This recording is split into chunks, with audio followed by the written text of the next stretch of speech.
आप सब अच्छे हैं। बिहार चुनाव का समय चल रहा है और चुनाव आयोग ने बताया कि पहले चरण में 53.56% लोगों ने वोट डाला। ये 5 बरस में एक ऐसा समय होता है जब नागरिक अपने अधिकारों के विषय में जागरूक होकर सवाल कर सकते हैं। वो सरकार से पूछ सकते हैं कि हमारे पास रोजगार क्यों नहीं है। वो पूछ सकते हैं कि हम सड़कों पर पैदल क्यों आए। हमारे बाढ़ग्रस्त क्षेत्रों में सेंट्रल का कोई दौरा या सर्वे क्यों नहीं होता। वो पूछ सकते हैं कि CHCs और PHCs की हालत इतनी खराब क्यों है, क्यों अपहरण उद्योग स्थापित है, क्राइम में लगातार इजाफा है, सिंचाई की समस्या क्यों है और सरकार के पास कोई योजना क्यों नहीं है, क्यों हमारे बच्चों के लिए शिक्षा की व्यवस्था नहीं है, क्यों स्कूल में टीचर्स नहीं है। तो ऐसे समय में जब कि अपने अधिकारों पर बात करने की बात आती है, वोट जरूर देना चाहिए, भले ही आप किसी को भी वोट दें, लेकिन ये इतना बड़ा राइट है, इसको इग्नोर करना मेरी समझ से तो बहुत गलत है। बिहार मतलब अगर आप गए हो, गया की एक आध्यात्मिक वैल्यू है, और वैशाली लॉर्ड महावीर की जन्मस्थली, या बोधि की बात करें, या राजगीर की गुफाओं की बात करें, या बिंबिसार, या फिर अशोका, मौर्यन किंगडम, या चाणक्य, पटना, द ग्रेट पाटलिपुत्रा। तो आज जो भयावह स्थिति बिहार की है, अगर हम पिछले 15 साल की बात करते हैं या एक लंबे अंतराल के बाद जो हालात चल रहे हैं, जिस तरह युवाओं के रोजगार पर आज एक डिस्कशन शुरू हुआ है, तो लोगों का भी ये दायित्व है, जनता का भी ये दायित्व है कि वो जागरूक होकर लोकतंत्र के इस पर्व में सम्मिलित हो और अपने अधिकारों के प्रति आवाज उठाए।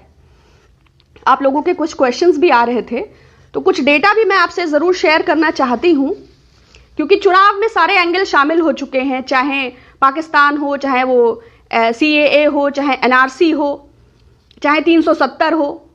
तो एज पर चाहे पोलराइजेशन की बात हो, चाहे फॉसिस्ट, अपने हिसाब से, जैसे वैक्सीन का अनाउंसमेंट, पहले भी 1.25 लाख करोड़ का भव्य पैकेज दिया गया और पुल बह जाते हैं बिहार में। तो एक डेटा मैं शेयर करना चाहती थी आपसे, ये वर्ल्ड बैंक और भारत सरकार के स्वास्थ्य मंत्रालय का सम्मिलित डेटा है। इसके मुताबिक ये हेल्थ इंडेक्स रिपोर्ट, जो राज्यों की रैंकिंग होती है हेल्थ में, क्योंकि वैक्सीन सबसे पहले देने का वायदा हुआ, तो मैं स्वास्थ्य पर स्पेशली कहना चाहती हूं कि स्वास्थ्य के सभी सूचकांकों, मतलब जो मापदंड होते हैं, उसमें बिहार आखिरी पायदान पर है। और ये स्वयं माननीय प्रधानमंत्री जी की अध्यक्षता में गठित नीति आयोग के प्रमुख श्रीमान अमिताभ कांत जी का सेंटेंस है कि भारत सरकार, चाहे सुशील कुमार जी हो, चाहे नीतीश कुमार जी हो, चाहे Sushil Modi ji, human development index में भारत पीछे है बिहार के कारण। तो ये एक रिपोर्ट है जो उन्हीं के मंत्रालय द्वारा है, तो इसको जरूर हमें संज्ञान में लेना चाहिए। इसके अलावा 2011 की जनगणना के आधार पर हेल्थ सब सेंटर कुल चाहिए थे 18,637 और उपलब्ध हैं 9,949।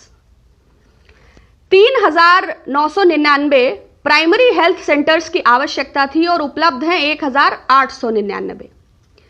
टोटल कम्युनिटी हेल्थ सेंटर्स मतलब CHC ये थे 774 और हैं 150, और इन 150 में भी सिर्फ 8 डॉक्टर्स, आई रिपीट, लगभग 12.5 करोड़ की आबादी वाले बिहार की बात हो रही है, तो इसकी CHCs की आप देखिए सिर्फ 8 डॉक्टर्स, और ये आंकड़े भी सरकारी हैं। कोई 600 स्पेशल डॉक्टर्स के पद, स्पेशलिस्ट के पद मंजूर हैं, लेकिन इसमें मात्र 82 संख्या है डॉक्टर्स की, जबकि 518 है ही नहीं।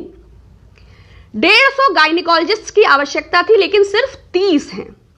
सेम वे 119 पद लगभग पीडियाट्रिशियंस के मंजूर थे और इसमें मात्र 31 बाल विशेषज्ञ हैं।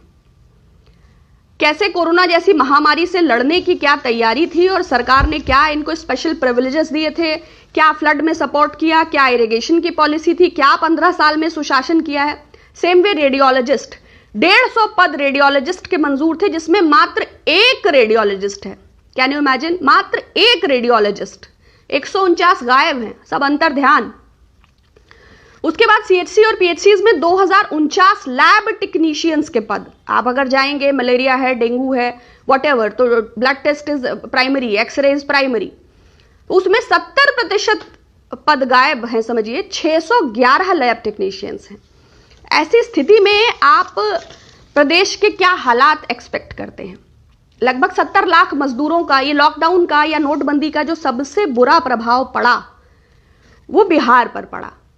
लगभग 40 लाख लोगों ने देश के विभिन्न हिस्सों से बिहार वापस जाने के लिए पंजीकरण कराया लिखा पढ़ी में, जिसके लिए सरकार के पास किराया भी नहीं उपलब्ध था।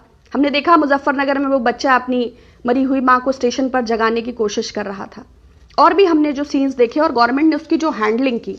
और अगर इस वक्त शिक्षा की, स्वास्थ्य की और रोजगार की बात नहीं की जाएगी, इस समय अगर कानून व्यवस्था और महिलाओं के अपराध पर बात नहीं की जाएगी, अपराध के नेशनल क्राइम रिकॉर्ड्स ब्यूरो के आंकड़े हैं, लगभग 150% का इजाफा हुआ है इस कार्यकाल में, और फिरौती और लूट का उद्योग पूरी तरह स्थापित है। राइट्स में लगभग 40% का इजाफा है, मतलब दंगे फसाद, और लगभग 750 जघन्य अपराध प्रतिदिन होते हैं। ये एनसीआरबी का डेटा है, और इसमें 87% का इजाफा है।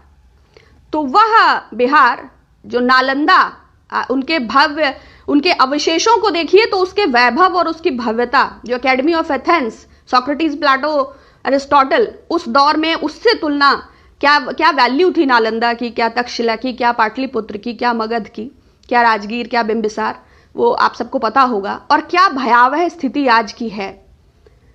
और वैक्सीन का दावा कर रही है सरकार कि सबसे पहले जो वैक्सीन है वो वैसे ही मिलेगा जैसे 1.25 लाख करोड़ का पैकेज पिछली सरकार में मिला था। तो ऐसी सरकार से आपके जो भी परिचित हैं, जो भी आपके जानने में लोग हैं, जरूर लोगों को अवेयर करें कि वो अपने वोट के राइट का इस्तेमाल करें, सही दिशा में इस्तेमाल करें, ताकि अपराधियों को राजनीति में आने से रोका जा सके, ताकि व्यवस्था सुदृढ़ रूप से, सुचारू रूप से चल सके। क्योंकि चाहे शिक्षा की बात हो, एक भी सेंट्रल यूनिवर्सिटी का ना, चाहे नीतीश जी ने मांगी नहीं कि मोदी जी ने दी नहीं, कि डबल इंजन की सरकार है, सारे फैक्ट्स हम लोगों के सामने टाइम टू टाइम आते रहते हैं, लेकिन सारे राइट्स नागरिकों के हाथ में सुरक्षित होते हैं अगर वो अपने अधिकारों का उपयोग विवेक से नहीं करते हैं। तो फिर everybody is helpless, we can talk only.